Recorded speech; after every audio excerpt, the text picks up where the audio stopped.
Sabina পার্কে বাংলাদেশের pacer Taijul ইসলামের দাপট। তার দাপটেই ওয়েস্ট ইন্ডিজের বিরুদ্ধে দ্বিতীয় টেস্টে 101 রানে জিতল বাংলাদেশ। সেই সঙ্গে 15 বছর পর ক্যারিবিয়ান দ্বীপপুঞ্জে টেস্ট জিতল বাংলাদেশ। ওয়েস্ট ইন্ডিজের লক্ষ্য ছিল 287 রানের, কিন্তু 185 রানে অল আউট হয়ে গেল তারা। দুটি সেশন পুরো খেলতে পারেনি ওয়েস্ট ইন্ডিজ। ওয়েস্ট ইন্ডিজের বিরুদ্ধে তাদের মাটিতে শেষ 7টি টেস্ট হেরেছিল বাংলাদেশ। সেই সিরিজের প্রথম ম্যাচে অ্যান্টিগুয়াতে হেরেছিল তারা। দ্বিতীয় ম্যাচে জয়ের অন্যতম কাণ্ডারি তাইজুল। দ্বিতীয় ইনিংসে 5 উইকেট নিলেন তিনি। বিদেশির মাটিতে শেষ 2.5 বছরে এটাই তাইজুলের সেরা পারফরমেন্স। 2014 সালে টেস্ট অভিষেকের পর থেকে ওয়েস্ট ইন্ডিজের মাটিতে এটাই তার সেরা বোলিং।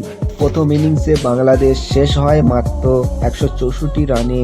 সাদমান ইসলাম করেন 64 রান, বাকি কেউ তেমন রান করতে পারেননি। ওয়েস্ট ইন্ডিজের হয়ে জ্যাডন সিলস নেন 4 উইকেট, সামার জোসেফ নেন 3 উইকেট। ওয়েস্ট ইন্ডিজের ব্যাট করতে নামলে তাদের 146 রানে আটকে দেন বাংলাদেশের বোলাররা। 5 উইকেট নেন পেসার নাহিদ রানা, 2 উইকেট হাসান মেহমুদ, 1টি উইকেট করে নেন তাসকিন আহমেদ এবং তাইজুল ইসলাম, মেহেদী হাসান মিরাজ। দ্বিতীয় ইনিংসে জাকের আলীর 91 রানে ভর করে 268 রান তোলে বাংলাদেশ। 46 রানে সাদমান ইসলাম।